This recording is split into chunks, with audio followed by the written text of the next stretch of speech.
이제 우리 함께 말씀을 보도록 하겠습니다.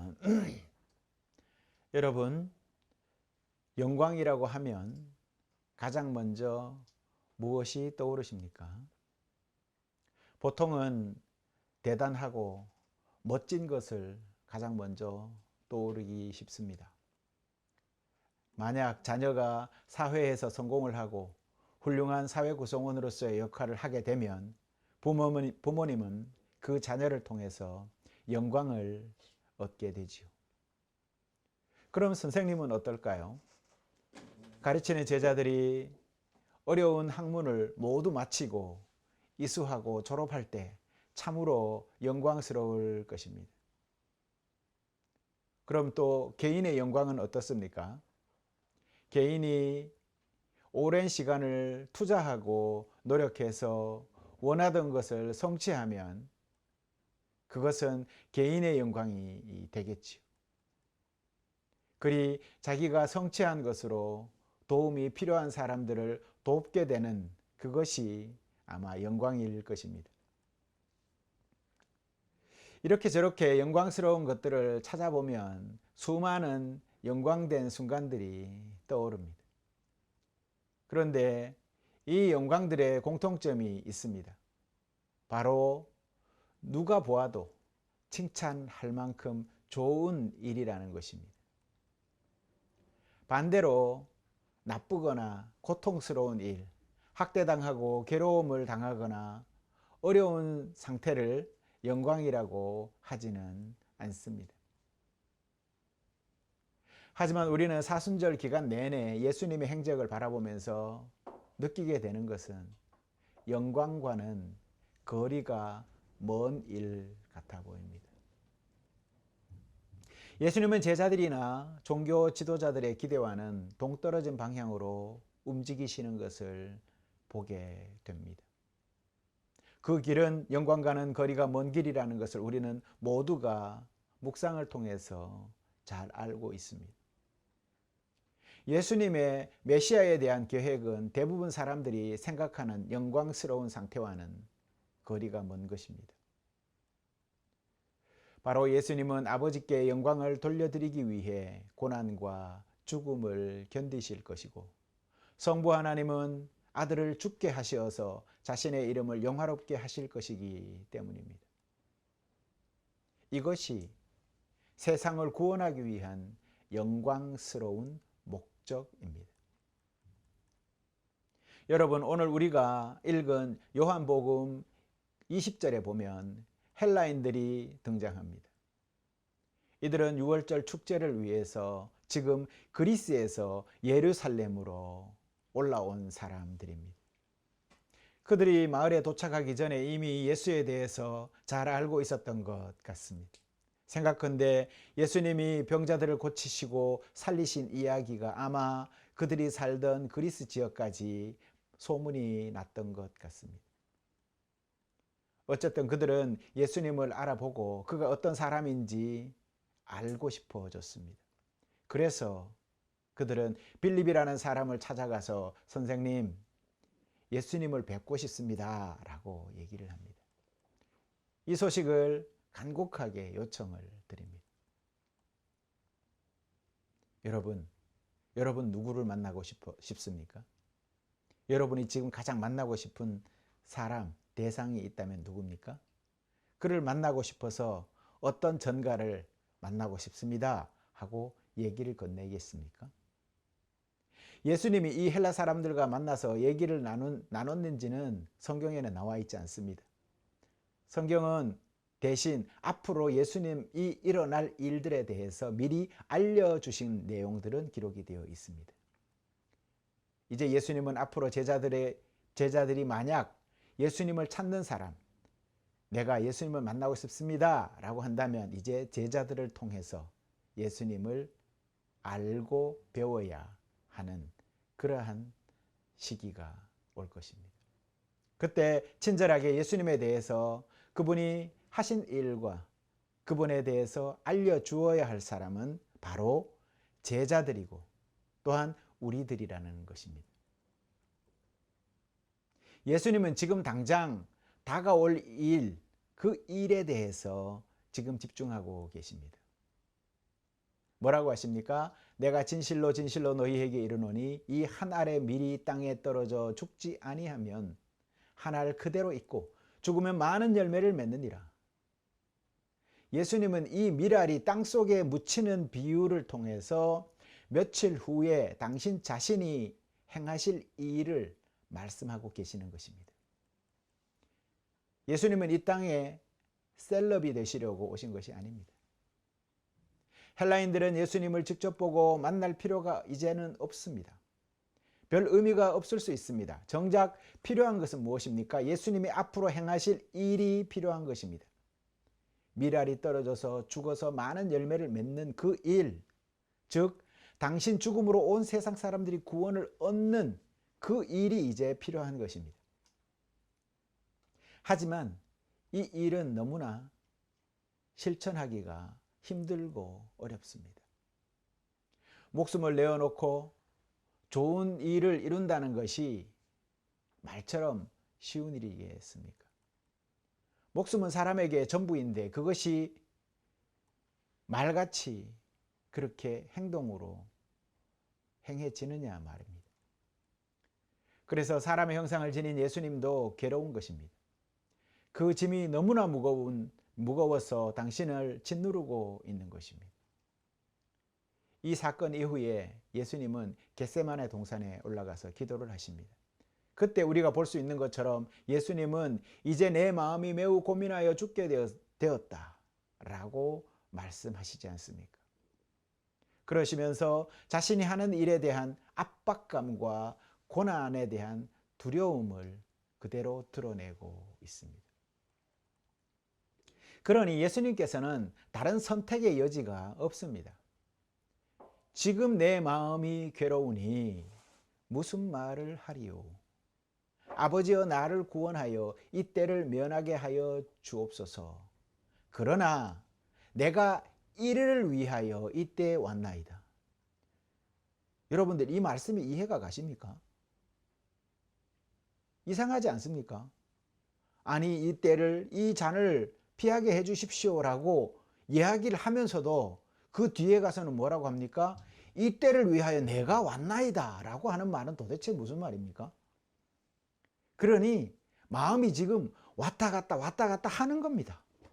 이렇게도 저렇게도 망설이고 결정을 못하는, 그러면서 갈등하고 있는 인간적인 모습을 우리가 여기에서 볼 수 있는 것입니다. 예수님의 이 말은 참으로 말이 되지 않는 말 같습니다. 아니요, 이것이 제가 이때를 위해서 온 것입니다. 아버지의 이름을 영화롭게 하십시오. 그렇게 기도합니다. 여러분 생각에는 어떻습니까? 예수님이 후회하는 마음으로 이렇게 기도를 하신 것 같습니까? 그렇습니까? 아닙니다. 이것이 예수님이 처음부터 세상에 오신 목적이었습니다. 이걸 위해서 오셨습니다. 그분은 땅에서 묻혀 죽어 온 세상을 구원하기 위해서 이 땅에 오신 것입니다. 28절에 아버지여 아버지의 이름을 영광스럽게 하옵소서 하시니 이에 하늘에서 소리가 나서 이르시되 내가 이미 영광스럽게 하였고 또다시 영광스럽게 하리라 하시니 곁에 서서 들은 무리는 천둥이 울었다고도 하며 또 어떤 이들은 천사가 그에게 말하였다고도 하니 예수께서 대답하여 이르시되 이 소리가 난 것은 나를 위한 것이 아니요 너희를 위한 것이니라. 여기에 답이 있는 겁니다. 주님을 위한 것이 아니라 너희를 위한 것이다. 그러니 오늘 헬라인들이 와서 예수님을 만나고자 합니다. 그들이 예수님을 만날 이유는 바로 이 이유 때문에 만나야 하는 것인데 이제는 주님이 그것을 행하실 것이니 더 이상 주님을 만날 필요는 없고 그분에 대해서 얘기를 이제 전할 사람 또한 제자들이다라는 것입니다. 그리고 여러분들이라는 것이죠.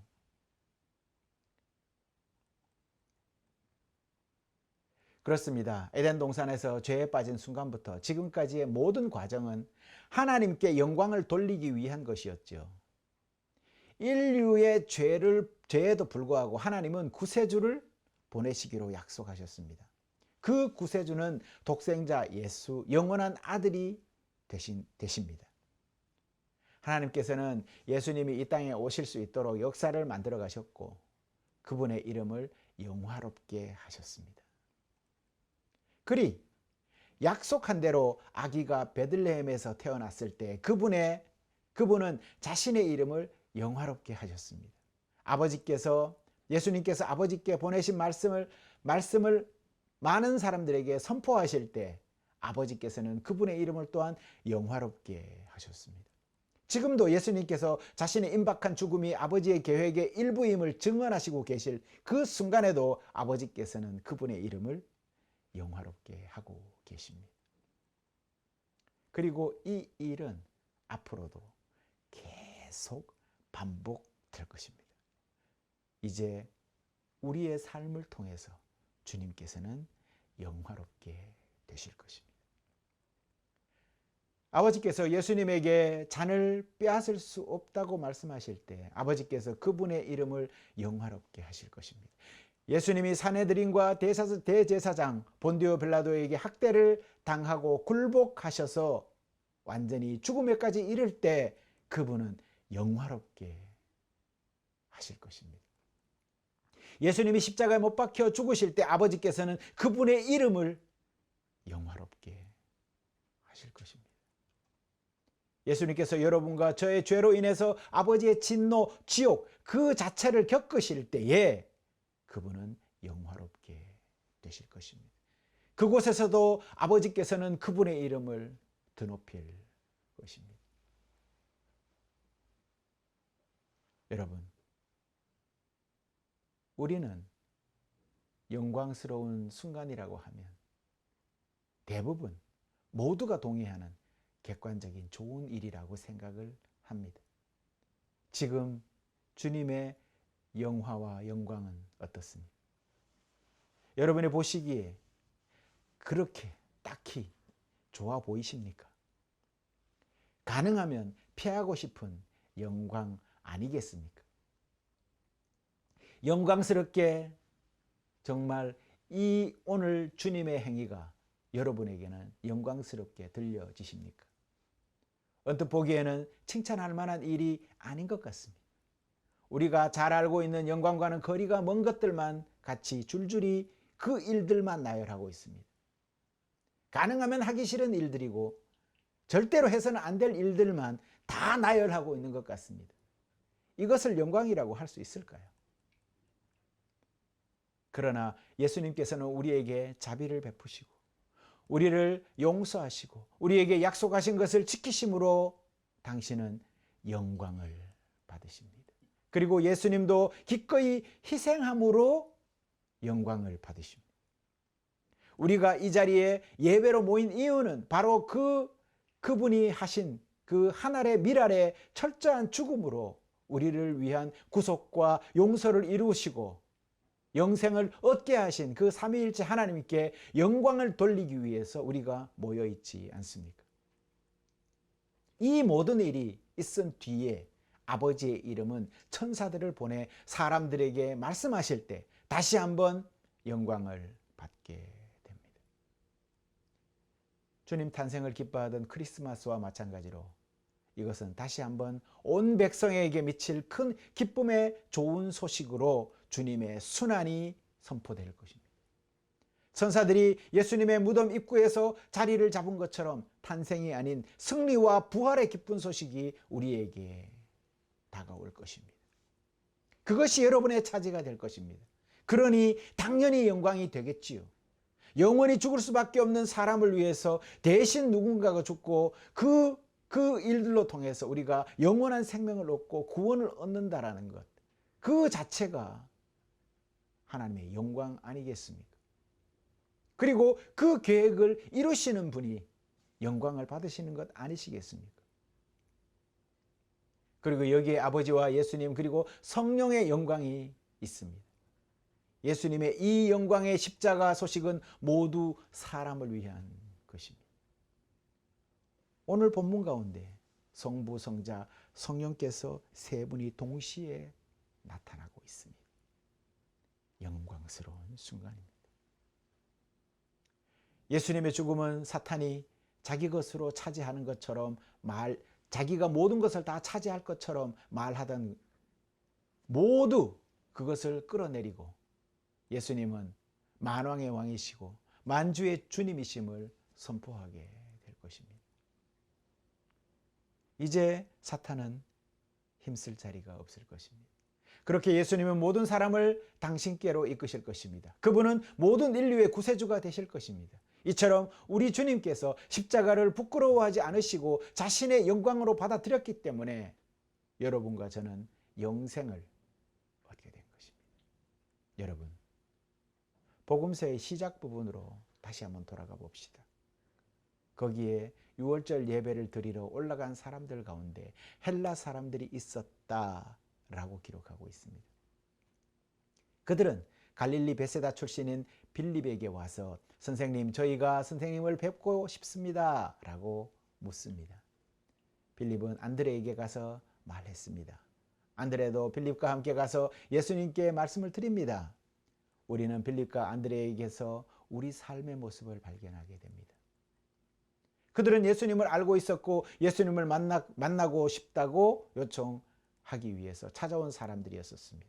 그래서 빌립은 안드레를 통해서 도움을 받고 두 사람은 아마도 이들을 예수께로 데려가고자 했을 것입니다.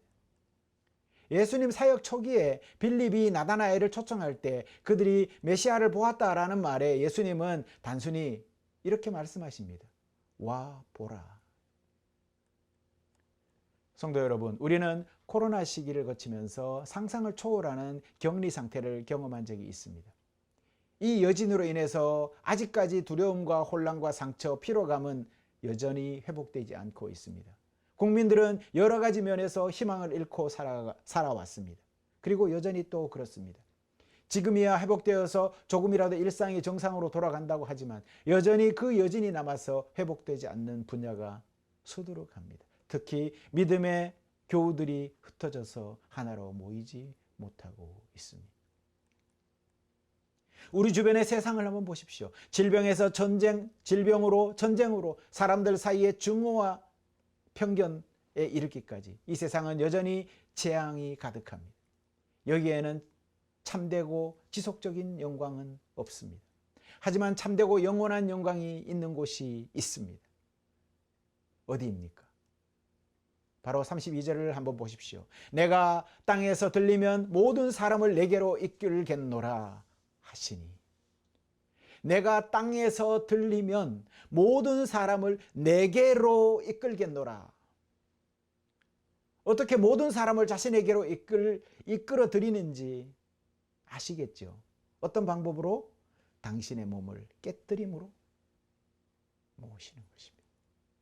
마법이나 폭풍 같은 게 아닙니다. 그분의 말씀이 여러분과 제가 그분의 백성들과 함께 누리게 하는 그 원재료가 된다는 것입니다. 여러분, 기도를 하시지요. 여러분, 말씀이 여러분에게 뭐라고 말씀하십니까? 그 말씀 가운데서 여러분은 어떻게 또한 반응하고 계십니까? 하나님의 말씀 가운데 우리는 머물러야 합니다. 그것이 바로 오늘 우리에게 하나님이 주시는 명령이고 또한 그 가운데 하나님이 말씀하시겠다 하시는 약속인 것입니다. 그래서 우리에게는 전례 없는 상황에 처한 세상과 영원한 위로를 담은 메시지가 있습니다. 여러분, 그것을 나누시기를 바랍니다. 여러분이 받은 말씀 안에서 받은 그 은혜를 나누시기 바랍니다. 힘들어하는 형제들이 여러분에게 작은 목소리로 힘들다 말할 때 여러분 당당히 하나님의 말씀을 전하십시오.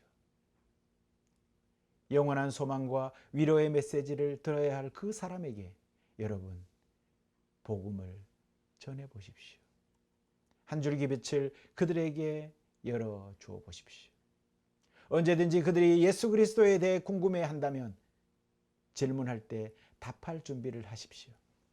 하나님의 말씀에 대한 공식적 또는 비공식적인 연구를 통해서 그들과 함께 답할 수 있도록 매일 말씀에 머물러 보십시오. 그리 말씀에 머물러 받은 은총을 그들과 함께 기쁨으로 나누십시오. 이것이 여러분이 누군가를 복음으로 인도하는 유일한 연결고리라고 할 수 있습니다. 우리가 할 수 있을 때 복음을 전할 기회를 잡으십시오. 이것 역시 아버지께서 그분의 이름을 영화롭게 하시는 일일 것입니다. 예수님의 영광은 십자가에서의 죽으심이었습니다. 왜냐하면 그것은 여러분을 구원하기 위해서 행하신 일이기 때문입니다.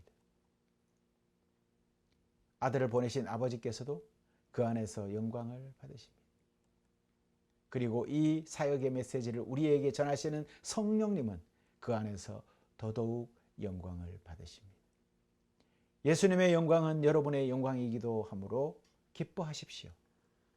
당신의 영광은 영원하고 나눌 수 있는 것입니다. 주님 영광 대신 십자가를 기억하며 그 영광 나누며 용기 내어서 주님 따르는 모든 분들 다 되시기를 간절히 부탁드립니다. 기도하시겠습니다.